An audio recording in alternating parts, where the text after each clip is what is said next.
बेटा एक्सरसाइज 3.5 है, class 10th।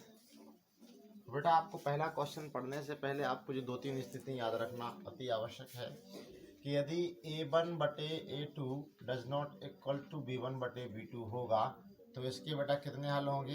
केवल एक हल होगा। क्या होगा बेटा? केवल एक हल होगा।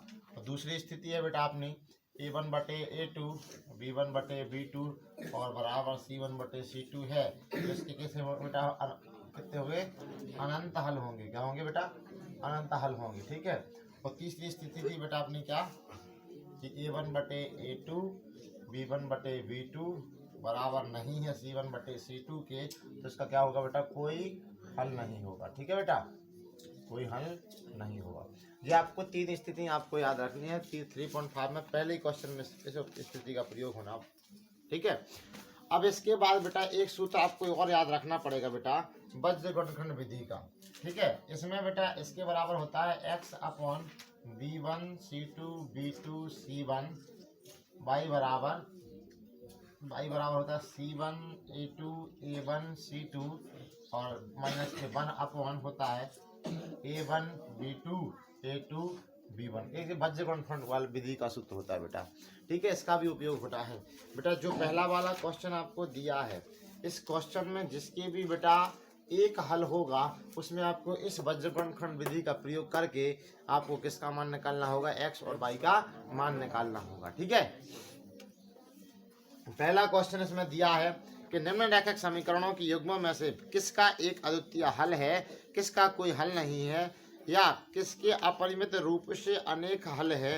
अद्वितीय हल की स्थिति में वज्र गुणनखंड विधि से ज्ञात करना है। ठीक है। तो वज्र गुणनखंड विधि का अपन ने बेटा सूत्र अपन ने लिख लिया है। पहला वाला अपन बेटा क्वेश्चन देखते हैं। इसमें पहले वाले में आपको क्वेश्चन को दिया है बेटा x माइनस के 3y माइनस के 3 बराबर 0 और दूसरा समीकरण दिया है 3x माइनस के 9y माइनस के 2 बराबर 0। अब आप बेटा इस समीकरण में पाएंगे, जो समीकरण 1 हो गया, जो समीकरण 2 हो गया।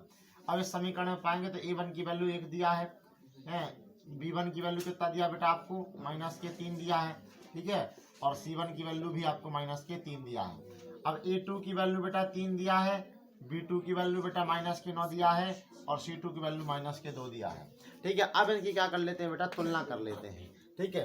अब क्या है बेटा अपना a1 बटे a2 b1 बटे b2 और c1 बटे c2। अब बेटा a1 का वैल्यू 1 बटे 3, b1 का वैल्यू माइनस के 3 बटे माइनस के 9। ठीक है। और c2 का वैल्यू माइनस के 3 बटे माइनस के 2। ठीक है बेटा। माइनस से माइनस कट जाएगा, माइनस से माइनस कट जाएगा। और 3 एकम 3, 3 तर का 9। अब क्या बच जाएगा? 1 बटे 3 बराबर 1 बटे 3 और क्या बच जाएगा बेटा? 3 बटे 2। अब बेटा a1 बटे a2 और b1 बटे b2 आपस में बराबर है क्योंकि 1 बटे 3 1 बटे 3 है, लेकिन जो c1 बटे c2 है वो आपस में बराबर नहीं है। तो आपकी स्थिति ये बन गई बेटा a1 बटे a2 b1 बटे b2 does not equal to c1 बटे c2। ये आपकी स्थिति बन गई। यदि आपकी ये स्थिति बनी तो इसमें से देख लो बेटा क्या है? a1 बटे a2 b1 बटे b2 और c1 बटे c2 का क्या होता है बेटा? कोई हल नहीं होता है। ठीक है। तो इसका क्या हो जाएगा बेटा? कोई हल नहीं होता है या कोई हल नहीं है। ये तो हो गया बेटा अपना पहला वाला क्वेश्चन। ठीक आया समझ में? बस इन सभी स्थितियों को याद रखते जाना बेटा। देखो बेटा इसी का दूसरा क्वेश्चन है।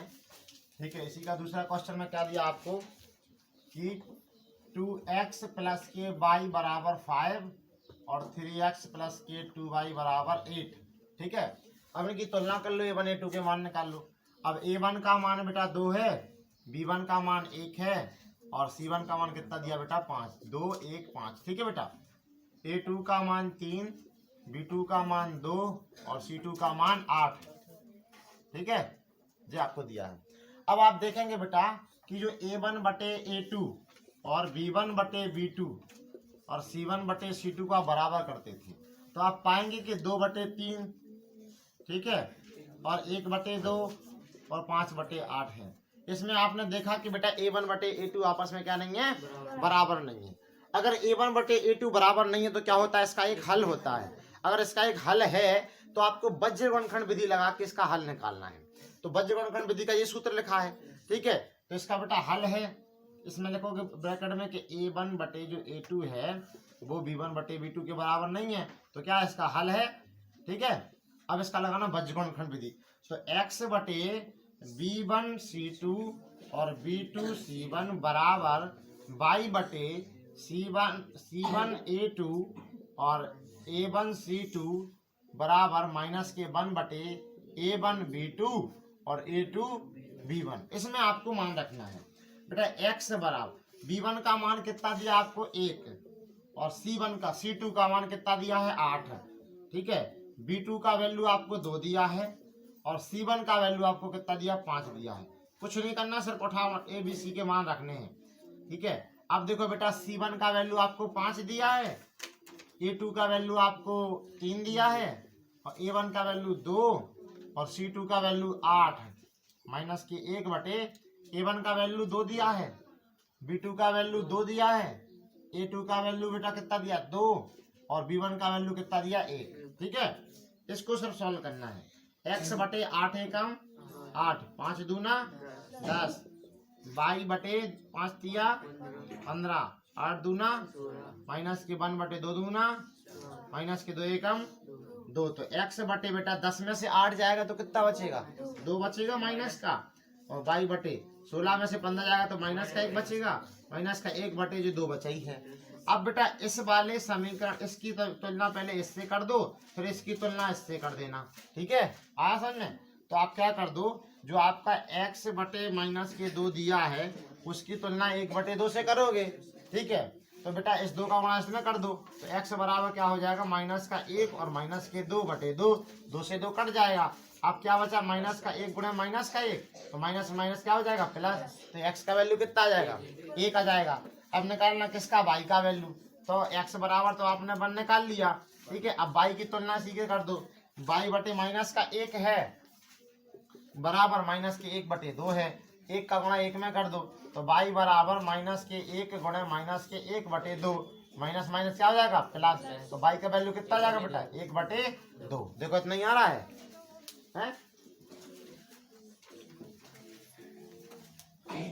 x का वैल्यू कितना आ रहा है 2 और y का वैल्यू 1 आ रहा है। कहीं गलती हुआ है क्या?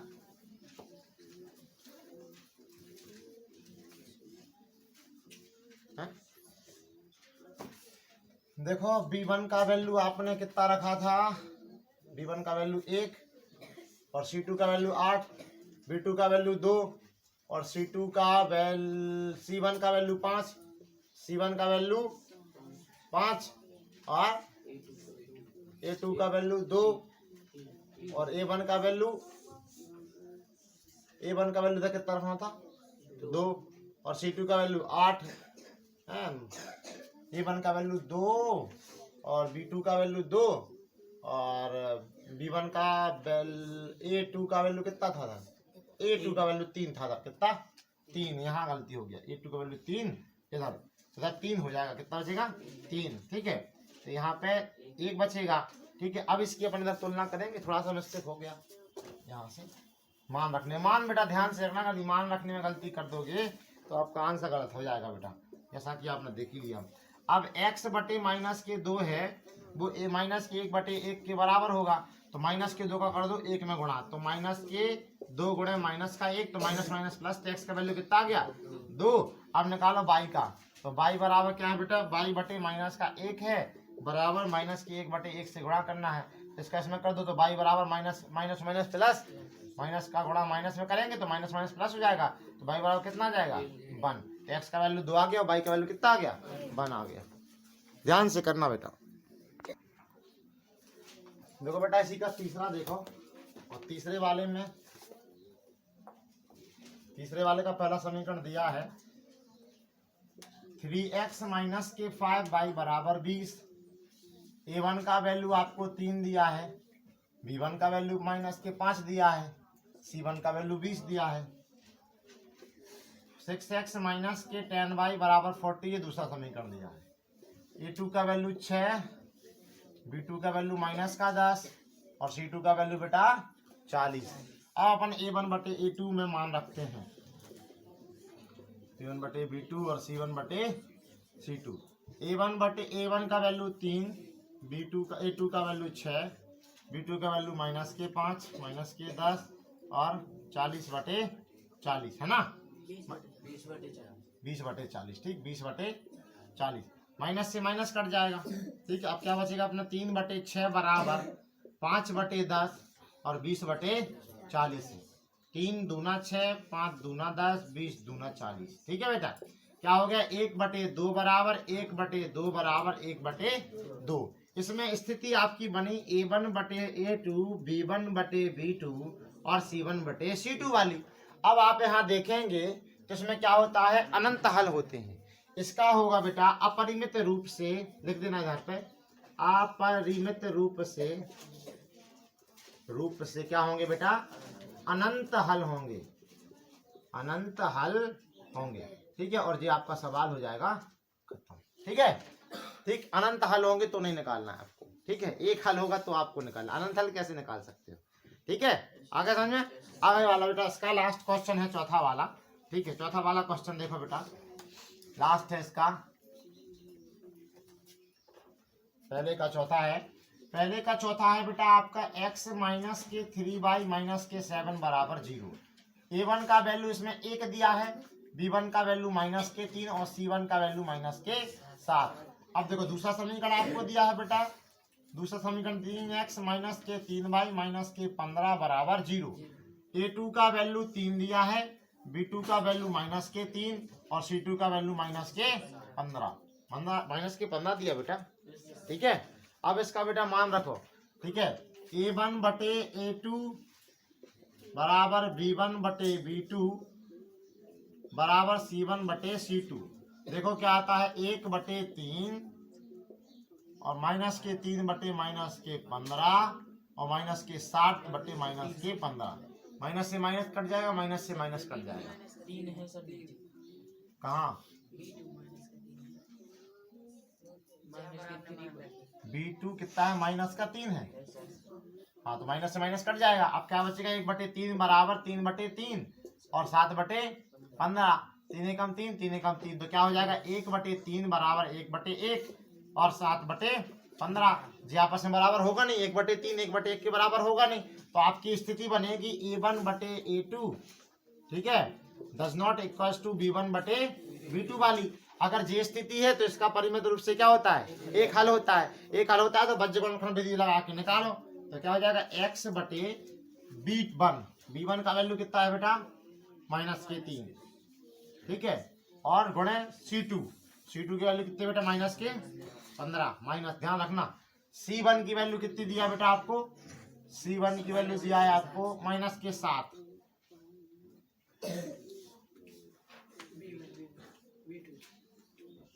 B1 B2 पहले सूत्र लिख लो, B1 C2 B2 C1 बराबर C1 A2 और A2 A1 C2 और -1/A1 B2 और A2 B1। अब देखो बेटा x का मान, B1 का वैल्यू आपको कितना दिया है, B1 का वैल्यू आपको दिया है -3 और C2 का वैल्यू कितना दिया, -15 और B2 का वैल्यू कितना दिया बेटा, -3 और C1 का वैल्यू कितना दिया है बेटा, -7 बराबर y/। C1 का वैल्यू -7 दिया है, A2 का वैल्यू 3 दिया है और A1 का वैल्यू 1 दिया है और C2 का वैल्यू -15 दिया है। -1/। A1 का वैल्यू कितना दिया, 1। B2 का वैल्यू कितना दिया, -3 और A2 का वैल्यू कितना दिया बेटा, 3। B1 का वैल्यू कितना दिया, -3। सही है सबकी वैल्यू, ध्यान से रखा। x/, माइनस का गुणा माइनस में करेंगे तो प्लस, और 15 कितना हो जाएगा बेटा, 45। 7 माइनस का माइनस तो प्लस और 7 कितना हो जाएगा, 21। ठीक है बेटा, बराबर y/। 7 -21 और माइनस का करेंगे माइनस तो प्लस, 15 एकम 15 -1/-3 माइनस माइनस क्या हो जाएगा, प्लस 3 3 का 9। तो आपका क्या बच गया बेटा, x/। अब देखो बेटा 45 में से की जाएगा कितना बचेगा, 24। ठीक है बेटा, बराबर y/। कितना बचेगा इसमें, माइनस के 6 बच जाएगा, माइनस के 1/6 बच जाएगा। अब इसकी तुलना बेटा इससे कर दो तो आपको क्या मिलेगा, आपको मिलेगा x/24 बराबर 1/6 माइनस के। ठीक है, अब 24 का गुणा कर दो बेटा 1 में, तो x बराबर 20 गुणे माइनस के 1/6, 6 चौका 24, तो x का वैल्यू कितना आ गया बेटा, माइनस के 4 आ गया। आ गया कि नहीं आ गया, चेक करो। प्लस के 4 क्यों आएगा भाई, प्लस के 4 क्यों आएगा। ठीक है, अगला देखो बेटा क्या दिया, बाई बटे माइनस के 6 बराबर माइनस के 1/6 है, इसका गुणा इसमें कर दो तो बाई बराबर कितना हो जाएगा, माइनस माइनस माइनस का गुणा माइनस में तो प्लस, और 6 एकम 6/6, तो 6 एकम 6, तो बाई का मान कितना आ रहा, 1 आ रहा, बाई का मान